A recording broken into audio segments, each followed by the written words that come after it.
At Austin Peay State University, we're innovators and collaborators. We're service and community-minded. We're global in our outlook and passionate about the quality of education we provide. These are our core values, and they're the reason we pride ourselves in leading through excellence. Last year, when the university unveiled its strategic plan, we came together as a campus community and found new ways to move Austin Peay forward and achieve its 10-year goals of growing enrollment, enhancing student success, sustaining university growth, expanding diversity, and broadening communication.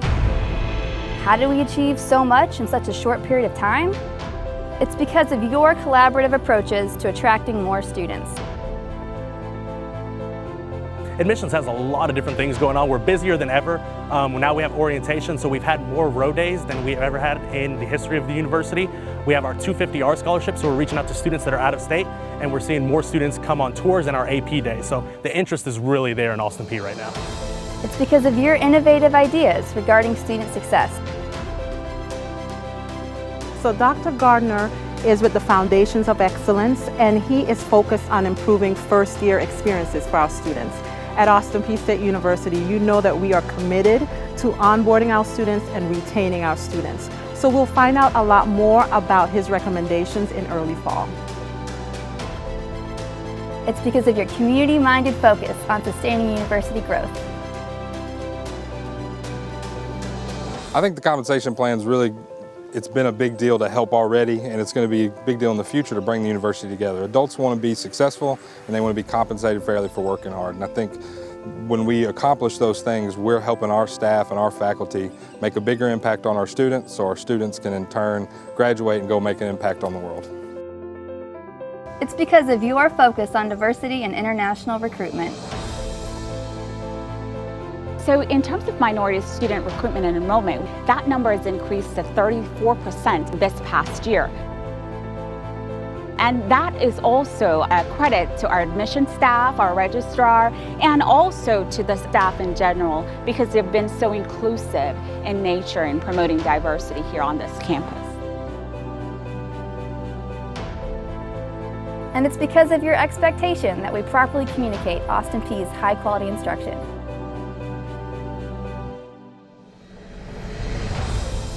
Well, our research was showing that most people were viewing our website on phones and tablets and devices, so it was important to us to move in that direction and make sure that it was accessible and beautiful on all applications, laptops, desktops, phones, and tablets. You are the protagonist of the Austin Peay story, a powerful story of success and transformation. A story filled with the fulfillment of dreams and the promise of a better world. The Austin Peay Strategic Plan provides a framework for this particular narrative.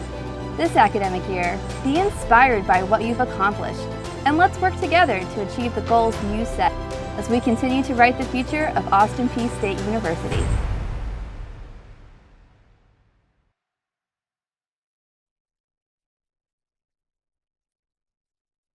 Morning. Oh my gosh, this place is almost full and I can't believe it. There are a few seats upstairs. There are like 3 down in the front row. There are 2 or 3 up here on the front. There are a couple there in the corners. So if you're standing and would like to sit, there are some places, and I don't mind if you find them while I'm talking, that's fine. So, you know, my fear is that I would show up today and I would be the only one who showed up today. So I really am very happy to see you. We don't normally have things like eclipses that happen right before school, or times that you can't get in your office and you don't have a place to park, and we've got all these things going on. And so I know you felt like you've just been running to beat the band before we even got here, so it's maybe anticlimactic. But I'm really happy that we're here today together. It seems like just a few days ago when we were here in this room a year ago, and a lot has happened since then. And so it's always more pleasant for me when you're here and when our students come on campus. So my husband, Elliot Herzlich, who is a saint, is here today. I want you to wave your hand, baby, because we've got some new colleagues. So I want you to know who he is, those of you who are new, because we are privileged to live on campus. And so you may see him walking our dog, Yahtzee, or you're more likely to see him going into Einstein's bagels, because he's from New York and he can't get away from the bagel side. But I want you to know who this man is wandering around campus. That's my husband, Elliot Herslick. And you know, I'm also really happy to have the senior leadership team here today, and I want you to know who they are. We do have a number of new colleagues here, and you'll be interacting with them through the year. And so I'd like for you to stand when I call your name, and then I'll just say something about you when I introduce everyone. So Dr. Rex Gandy is there in the shadow. He's Provost and Vice President for Academic Affairs. We have we have Mitch Robinson, Vice President for Finance and Administration. We have Dr. Cheryl Bird, Vice President for Student Affairs. We have Derek Vandermeer, Vice President for Advancement, Communications, Strategic Initiatives. We have Danielle Whiteside, who is General Counsel and Secretary to the Board. And we have Ryan Ivey, who is Director of Athletics and great carpet cleaner on the front. So, you know, we've had a lot of events in the stadium this week, and Ryan and I had a conversation about carpet yesterday, an interesting conversation, probably more interesting to me than to him. But when I got there last night, magic had appeared. So he is the jack of all trades and needs a raise, so just so you know. I really do appreciate all the team and their work on behalf of the university, but all of us know that the real work you do, and so I want to talk about that a little bit this morning. You just saw a video that focused on our strategic plan. Our strategic plan was not written in a vacuum. It was not something that we wrote to satisfy SAC COC, our accrediting body, and that we just put on a shelf somewhere. It's a real plan that we're trying to work. And so you have in your hand a little update that shows the progress that we've made on the strategic plan this last year. It's not all of the progress, but it highlights at least one of the action items under each overall broad goal in the strategic plan. We put this together, and thank you, Public Relations and Marketing, for doing that, but we put this together not just for our internal campus community, but our external campus community, because people need to know where we're going, and they need to know that we're going somewhere with a purpose. And so I'm really proud of the progress that you've made. One of the things that's happened this year that probably is one of the most exciting things for our future, but it brings some of the most angst because it's just different, is our changing governance structure. So we did implement a new governance structure this year, and our new Board of Trustees has met several times already. You did an incredible amount of work getting ready for them, and primarily centering on the work and policies. By law, we had to operate under Tennessee Board of Regents policies until our trustees could adopt new policies for Austin Peay. So that means all of the policies that we had that referenced Tennessee Board of Regents had to be redone. And we couldn't just do a search and replace. We really had to look at the policies. And there were hundreds of people, literally, looking at policies on campus, and they all funneled through the policy committee and then through the Office of Legal Affairs to make sure that what we were doing was legal, that we were following statute, we were following regulation. And so I really appreciate your work on that. And toward the end of the time, and when the deadline was coming, I mean, the workload was incredible. And of course, it happens just at a really busy time in the semester, so I'm sorry about that as well. More work on policies needs to be done, but now that we do have the ability under our trustees to operate legally, the policy committee will have some time to look at them and streamline them. My hope is that this year we really can streamline. I think our policies, we have some things in policies that are really more operational, things that would be a process. So for instance, in some cases we may say what software you need. I'm not going to tell you what pencil to buy. I could care less what software you need. I would prefer to take those kinds of things out of policies and just put the kinds of things in that really deal with overarching principles and safeguard what we want to safeguard. So thank you for continuing your work there. We made a great effort last year to raise salaries of faculty and staff, and we were able to allocate the biggest raise pool in university history. I'm really proud of that, and it's because you deserve it.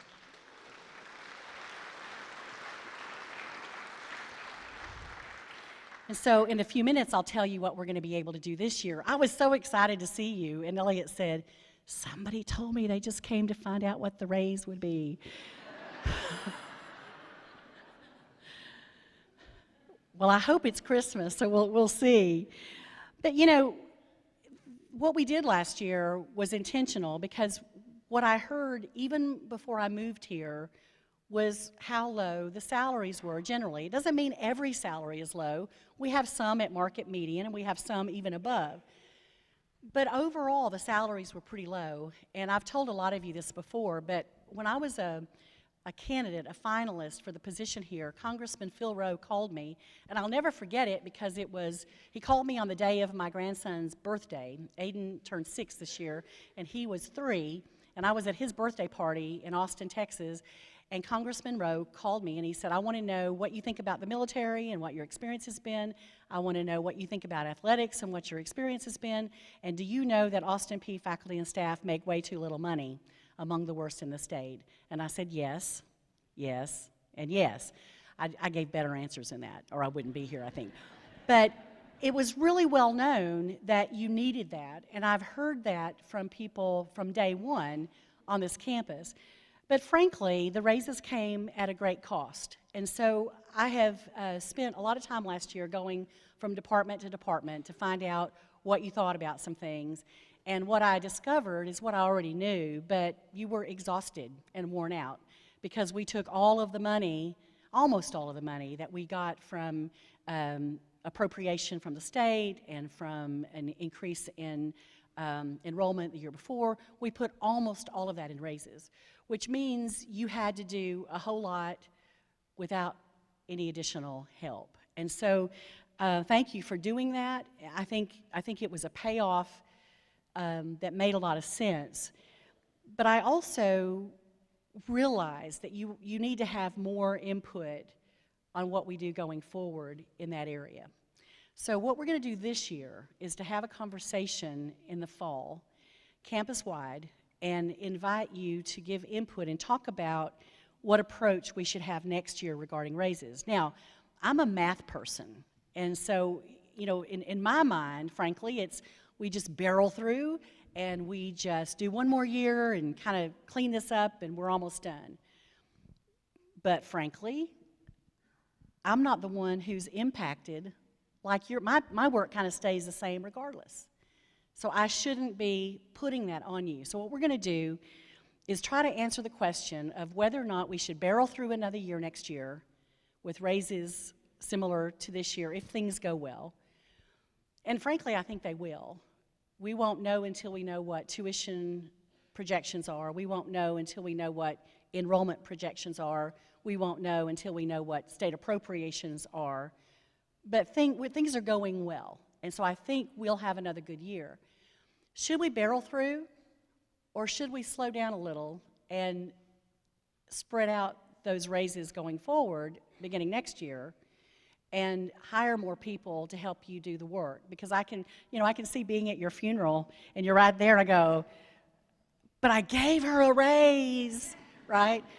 That's not really what we want to do. And so we're going to have the conversation in the fall, and then whatever we decide philosophically, and honestly, it's this time, I'm going to just try to let you come to some consensus with what we should do. And then that guiding principle, that framework, that philosophical framework will guide the salary committee in the spring. They'll work in the spring and the summer, and they'll work on a compensation plan, and they'll work on an allocation formula to recommend. But what I'm going to ask them to do is plug all their work into the framework that we build as a campus this fall. So I just want you to take heart and know that this year is going to be another one of those years where you're going to do a lot with not as much, but then you have a choice of how we go forward. And I'm really committed to making sure that your salaries continue to increase. And no, I'm not going to tell you right now because you'll stop listening and leave, so I'll just wait. But you know, we've also had some progress in regards to facilities. So if you haven't been inside the Art and Design building, you have something special to look forward to. And I have a confession. I saw Barry Jones in the back. Could you tell we'd been in your building when you came in last night, or this morning? Oh. So we had an event over at the stadium, and some folks we're talking to some folks about naming some of the pieces inside the Art and Design Building. And it was so exciting because we went in and we took these potential donors who were already donors of the university, but we took them around, and you're going to have this wonderfully exciting and rich art exhibit open in just a few weeks.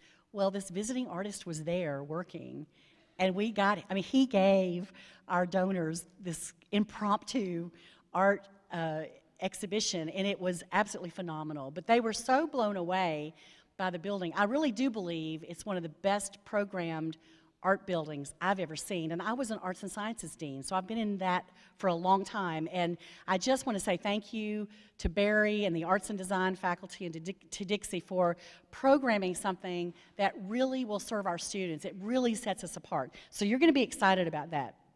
Also, renovations will soon begin on the former Jenkins and Wynn property at 4th and College, where we will put our new Barnes & Noble bookstore. And I'm really excited about that, because then you don't have to try to find a parking place if you're just running by to buy. I wanted it to be easy for people to buy an Austin Peay t-shirt or a pencil or a book, right? And so there'll be parking. They can just run in, get a cup of coffee, buy a pencil, hopefully buy a lot of other things as well.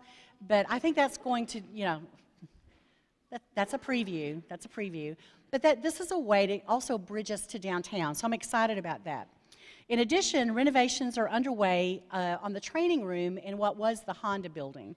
And so the space in the back is being redone, and it's going to be used for an executive classroom. And I'm not talking about a classroom that we'll schedule Monday, Wednesday, Friday, or Tuesday nights all through the semester. But as executive programs are being built, where you've got people who come in and will spend 8 to 10 hours a day in that room, they don't want to sit in chairs like you're sitting in right now, or where they're going to be in a normal classroom, a typical classroom. So for an executive classroom, you want people who are comfortable and can spend many, many hours in the same chairs. That space will also be a good place for our Board of Trustees to meet, and the technology will be there so that we can continue to stream. Now we're having to do things on the fly and bring in experts to record, stream, and archive everything they're doing, which is going to be problematic over time. So this space should address that. Also, we're talking to some developers about how we can actually do something innovative across the street. Dr. Bird tells me we may need some new housing. Go figure. So I'm pretty excited about that. Yep. And we have some of the best housing in the state, but it's not enough as we grow. We also don't have appropriate facilities for graduate students. We don't have enough facilities for international students. And I think we need a strip. I think we need something for you to walk across the street to do. Johnny's is there. Johnny's knows me well.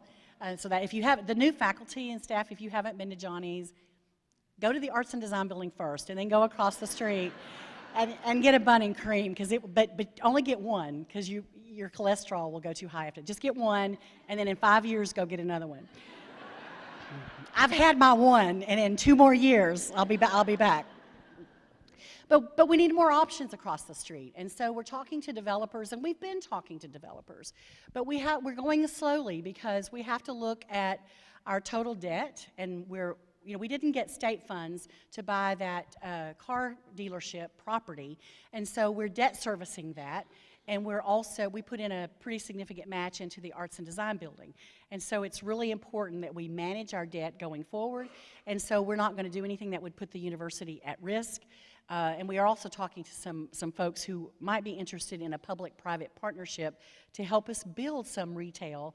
And what I talk about most often is a bubble tea house. If you've been to any university in the country, there's a bubble tea place right across the street. And so Dr. Bird and Mitch Robinson and I were looking at a public-private partnership arrangement at UT Dallas. And lo and behold, since I'd been there last, there was a bubble tea shop, like right there. And I said, see? And they had them, so I don't have to convince them anymore. So many of you have participated in some discussions with Art Lidsky on our new master plan. So when you add nearly 11 acres to the campus, and then you're growing and you're out of housing, you've got to look at what you're going to do. Our last master plan was completed in 2013, and Art Litsky is the person who developed that master plan with President Hall before, and he's done a lot of work with the Tennessee Board of Regents. And so we asked him to come back and update the plan, reflecting our strategic plan and then also the new property. And so many of you have had input on that. And so he will develop something to give to the Board of Trustees soon, and we'll see where they are on it. But we are making progress. And so I'm sure you've heard, but if not, let me give you a formal, our fall enrollment is up. So yeah, really amazing. So many of you have been involved in Rose. I've seen you all summer, and I just appreciate the care that you took to tell the Austin Peay story, to tell your story to prospective students and parents. Because if they come, it's like they just want to be here because they understand the culture here just by meeting you. We also have an incredibly impressive enrollment management and admissions and housing team to pull these students in and then to accommodate them when they're here. So we've had this story for a couple of years, but it's really unusual. We have some sister institutions that are still flat or losing overall enrollment, and that's really hurting their bottom line. We have some sister institutions in Tennessee that are laying off people, and we are not in that situation at all. And one of the reasons is just because of the story that you tell when students come. And I also know that you're inconvenienced when students come from all over the country and you can't drive down Browning. I realize that the people who were here every day sacrificed many times to get those students here. So thank you for doing what you're doing. So I want to talk a little bit about why we're growing. I've told this very same story 3 years in a row, exactly the same. And so I'm going to say it again just so you know that I may be boring, but I am consistent. Now, Dr. Frederick, if you get out that paper you showed me, he brought a research paper to read if he's bored. And he's right there. He's right there. And I read the first paragraph. I am not that boring. I'm just saying. Wait, if you wrote it, maybe so, maybe so. You know, I didn't just decide one night, let's grow. Let's just grow. No. What happened is when I was coming to Austin Peay, I started looking at our general health, and one of the problems that we had is that like every other institution in Tennessee, we were declining enrollment. And we had declined beginning in 2011 and had declined every year. So even the numbers that I had been given when I interviewed were very different from the numbers that we had that fall.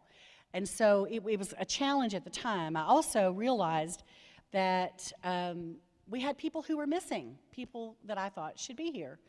And so let me stick to my numbers, because I'm going to throw out, I am going to be more boring than that paper, because I have numbers to share with you. So from 2011 to 2015, our enrollment dropped by 768 students. Now, some institutions in Tennessee lost thousands. I mean, truly, they were bigger than us to begin with, but they lost thousands. So proportionately, we didn't lose as many as many others. And again, it wasn't that anyone was failing, it was that we had fewer people graduating from Tennessee high schools. So if you just watch this bubble, you can kind of see what's going to happen. The other thing is that we were very dependent on in-state students. We did not have a lot of students from outside a 5-county area. So we had lost quite a bit of tuition revenue. So in 2015, enrollment was approximately 10,120. So it became really clear to me that we needed to regain that. One caveat about others declining, the institution that did not decline was UT Knoxville, and that was the only one of the public universities that did not decline significantly. And all UTK has to do is just expand its freshman class, and just they take more and people go. That's what happens when you are the flagship in a state our size. So I wanted to regain those 700 plus students that we lost. Also, the mix in the student body was atypical of an institution of more than 10,000. Only 860 or so were graduate students. That's really unusual. So you would expect out of a student body of 10,000 to have anywhere from 1,500 to 25 students at the graduate level. And why do we care if we have graduate students? Well, one, they help build the academic reputation of the institution.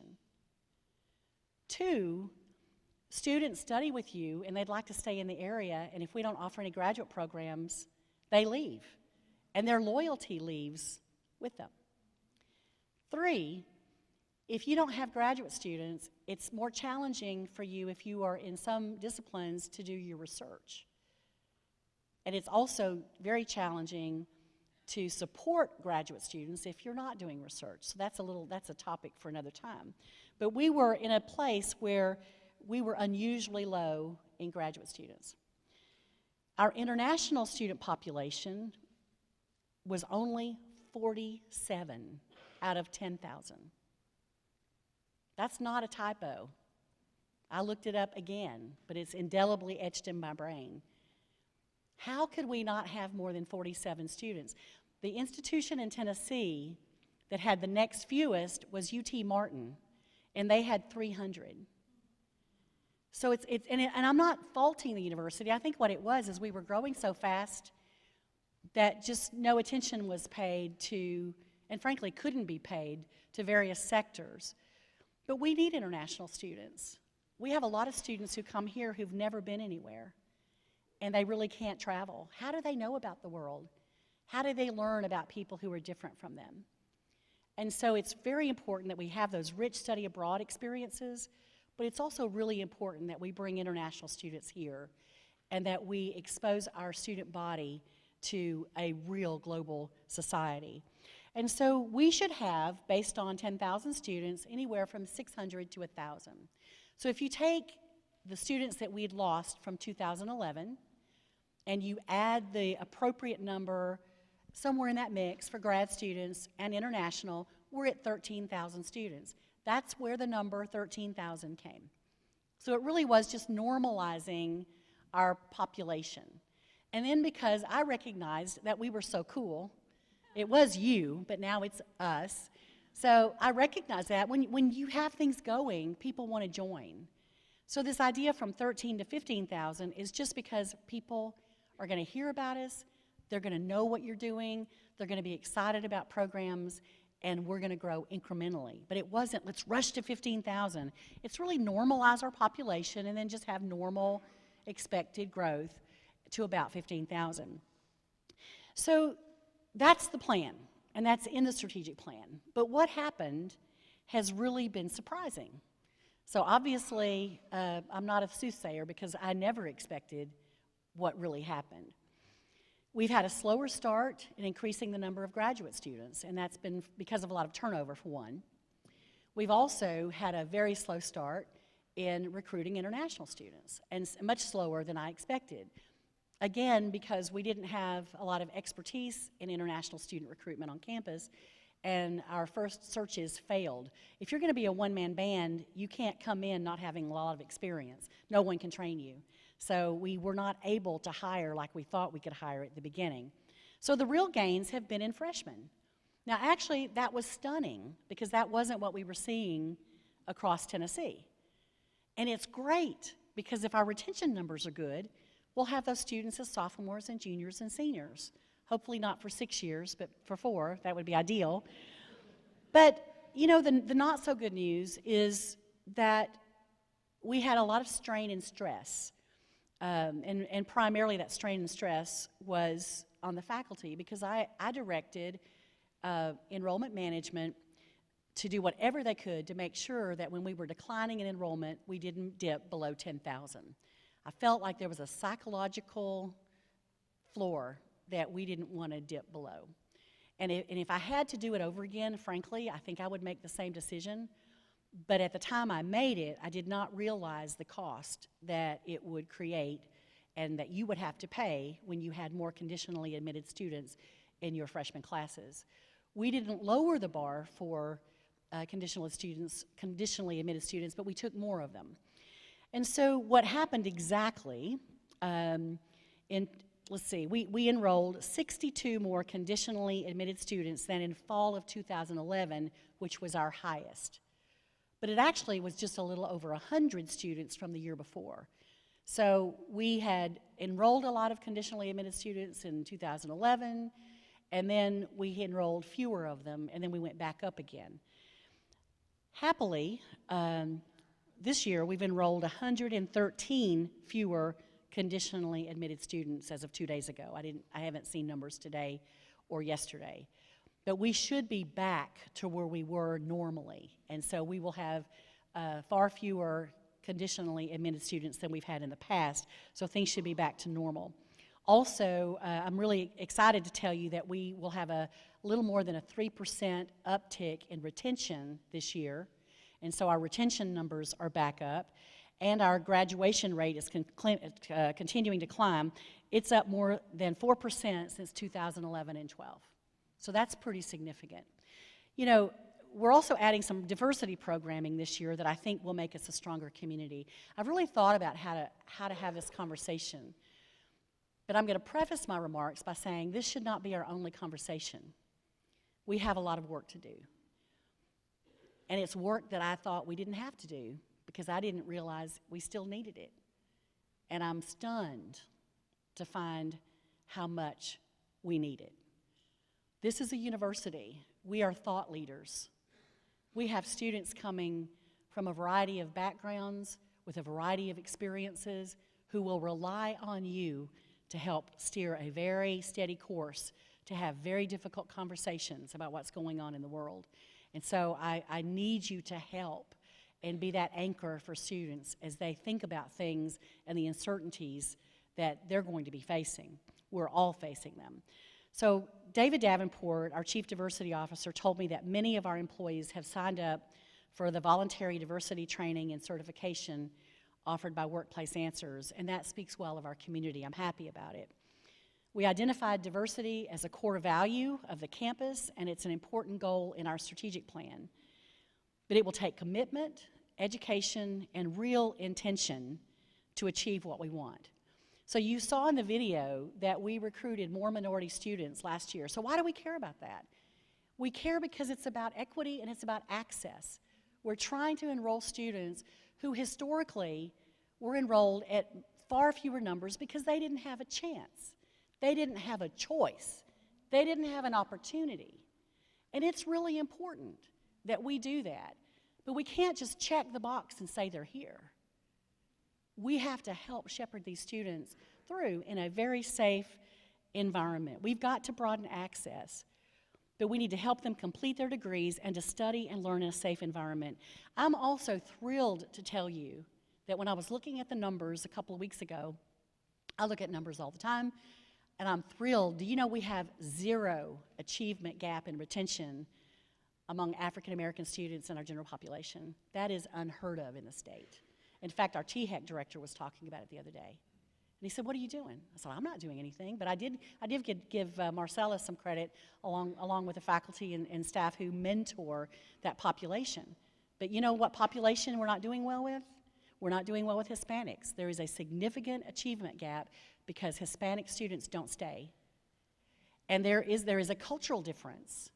And coming from Texas, I know quite a bit about it, frankly, but we have to do better. We have to encourage our Hispanic students to stay, and a lot of them are encouraged to go home. They come by, but they don't stay. They're not retained. Their families want them close. And I'm not talking about every student. I'm just talking about cultural norms in that community. So what can we do to help that population stay and be retained like the others? So, you know, our diversity goals have to include creating and preserving a cultural environment of unity and respect. And I am not talking politics. I don't care about the politics, but I do care about the people. So I'm saddened and concerned to see really increased divisions and open displays of racism and discrimination in our country. At one time, at least, people didn't show their faces. The fact that people are openly walking and talking that walk and that talk is really concerning to me. And frankly, we as a country should be above it, and I really believe Austin Peay is above it. And if we're not, we have to make it so. Also know that I love our country. You can't, and those of you who just are joining us, if you've never been in a military town, you are in for a treat. We are patriotic. We love our country, and we have people in our classes who are sitting beside us in this auditorium, who are teaching and working, who gave great sacrifices to preserve our freedom. And I will never, ever, ever have the words to say how grateful I am for it. I really am.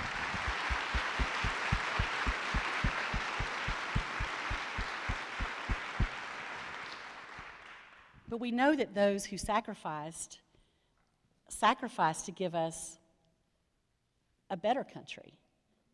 They sacrificed so that all would be free, that all would be safe. And I want us to make sure that we do what we can, where we can have frank discussions and respectful discussions about how to make things better. We're going to have some students coming who are struggling with what they see and read, and we need to help them. We also need to do more intentional work to hire and retain colleagues of color so that our employee mix better matches our students. I'm going to applaud for myself.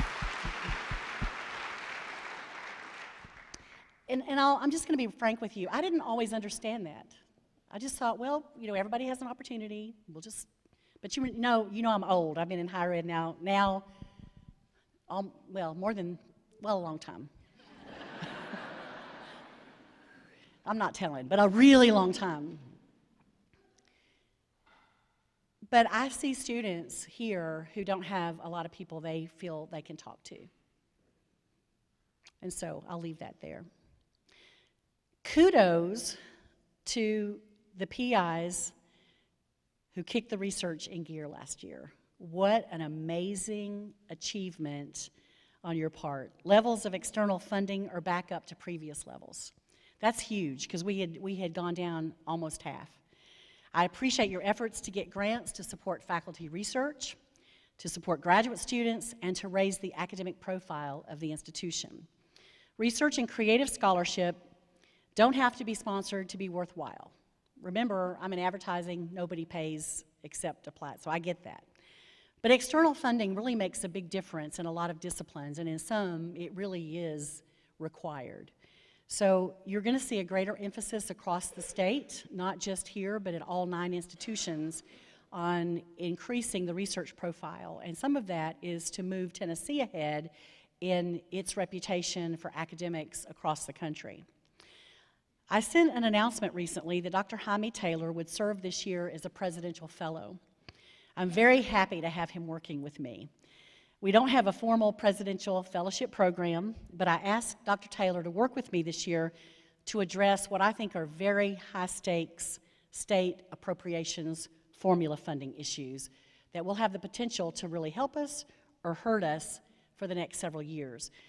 Tennessee is in a state of flux, and I love it. We really are the state that other states are watching, and I go to conferences, and my colleagues from a lot of states that I really could name are really worried about the lack of emphasis on education. In fact, it's not only an inattention, it's that it's like attacks are being levied against institutions of higher learning, and that's not happening in Tennessee, at least by the people that we deal with the most, and I'm really, really happy about it.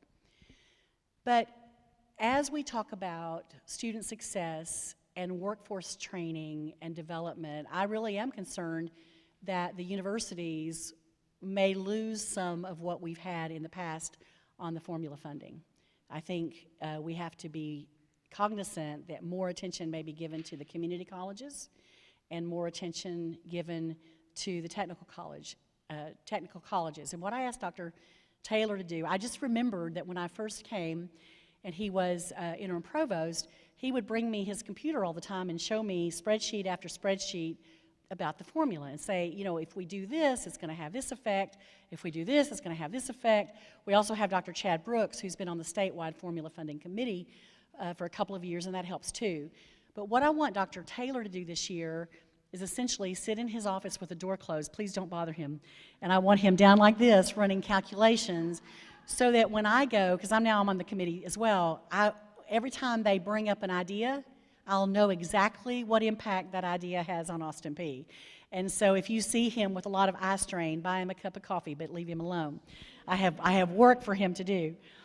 But you know, after I made that announcement, because he's also going to be doing work on executing the strategic plan, he'll still be working on some College of STEM initiatives, and he'll still be teaching half-time. So he thinks he's getting a break, but he'll probably be working about 150% of the time. But don't tell him.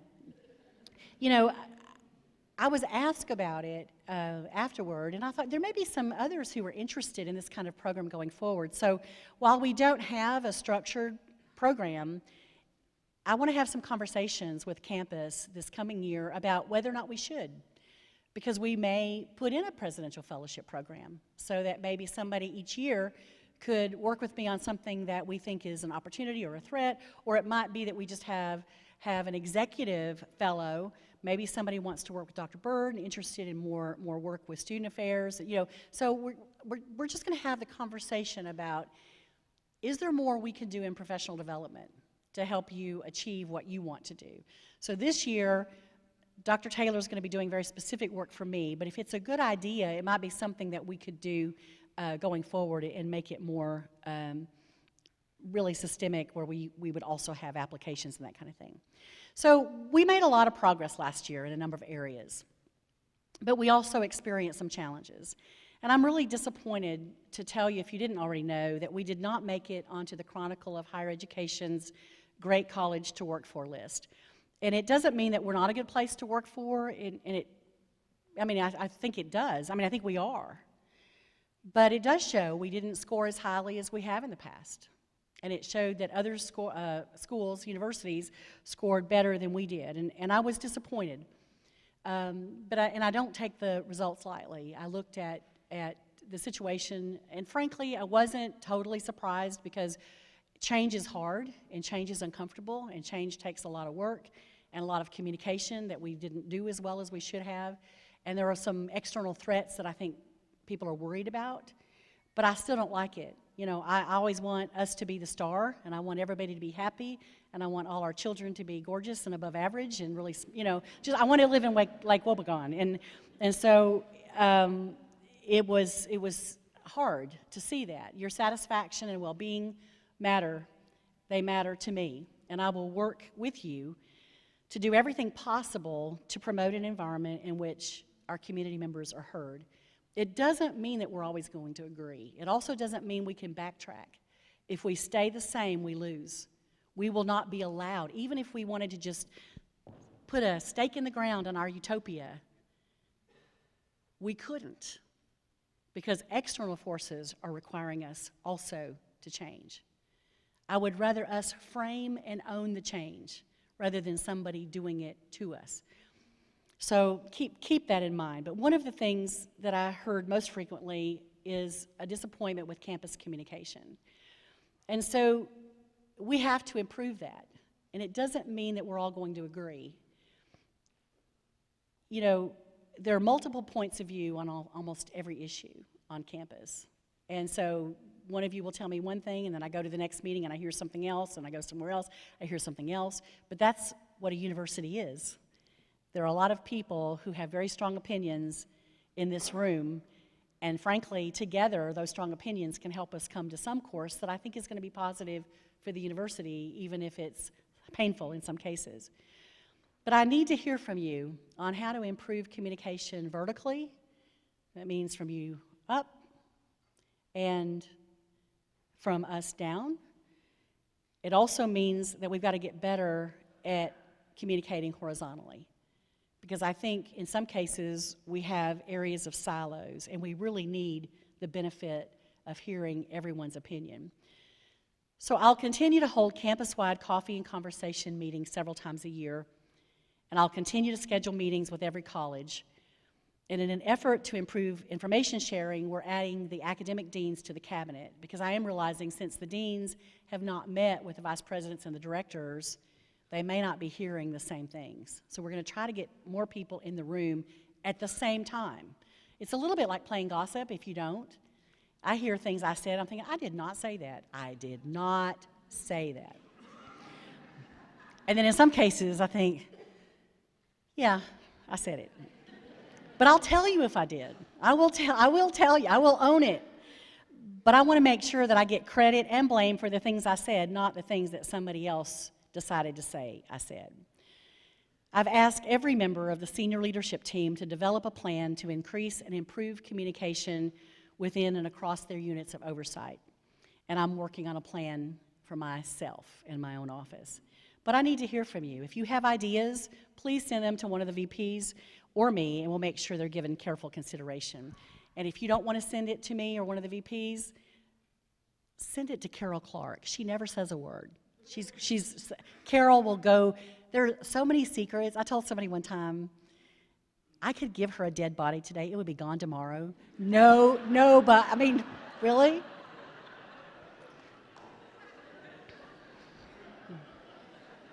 That's gonna be your claim to fame.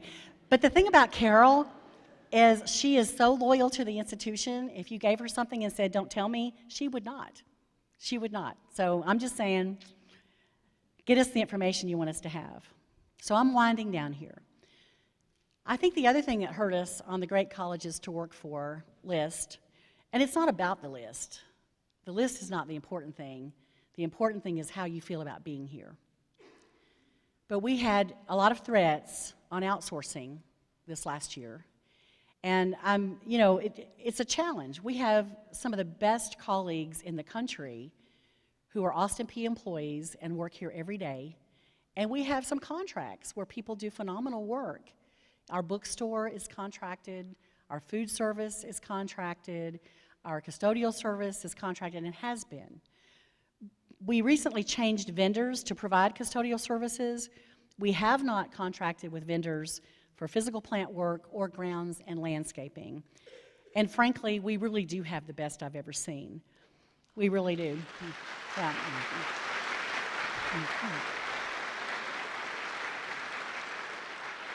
So I already told you that I get to live on campus, and if you haven't seen the President's House, you'll have some opportunities with some events, but you know, it's right behind, it's at College, right now in front of what is the Arts and Design Building.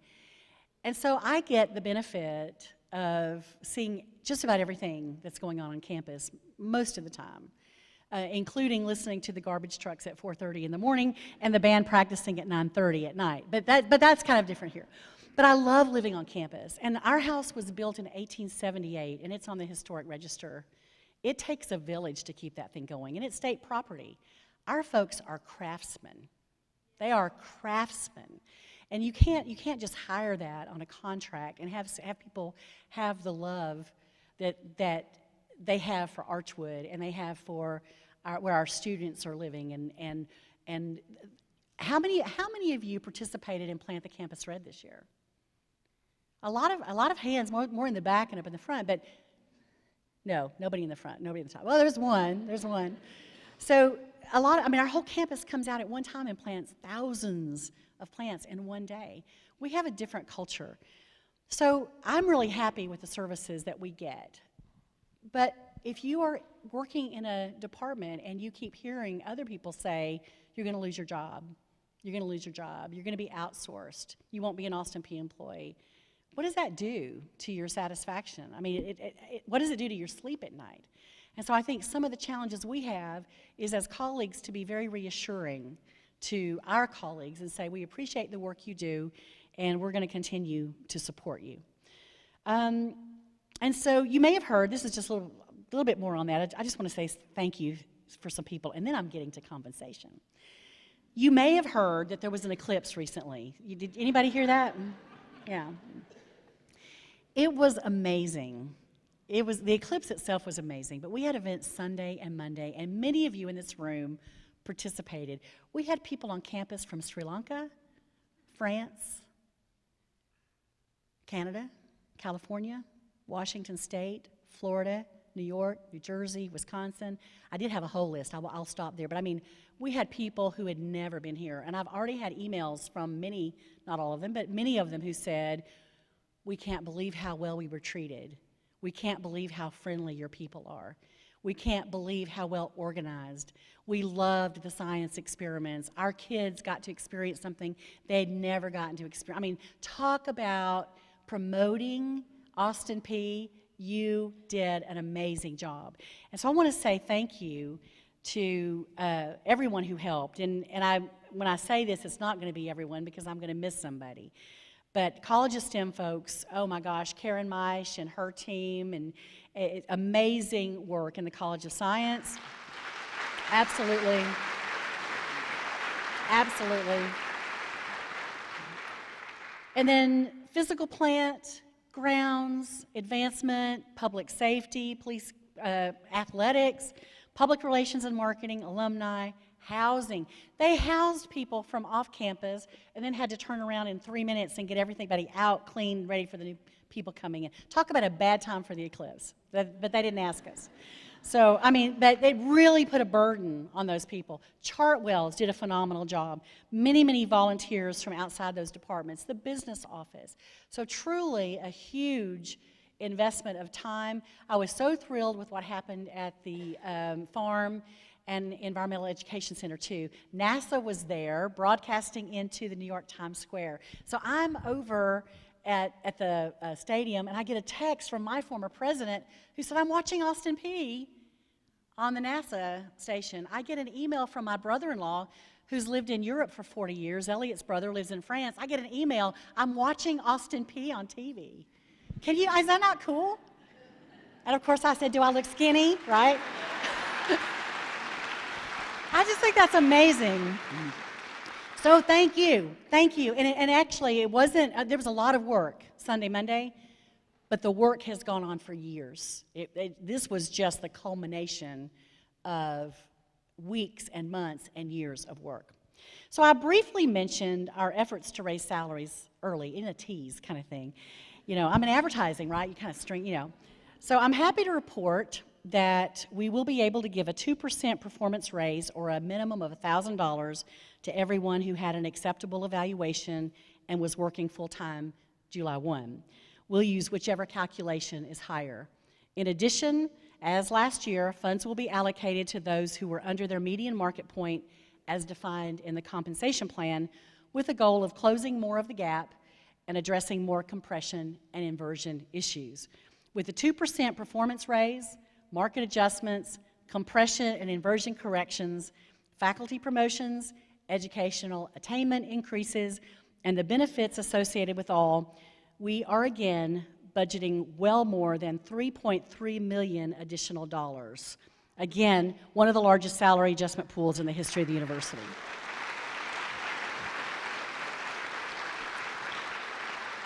Yay!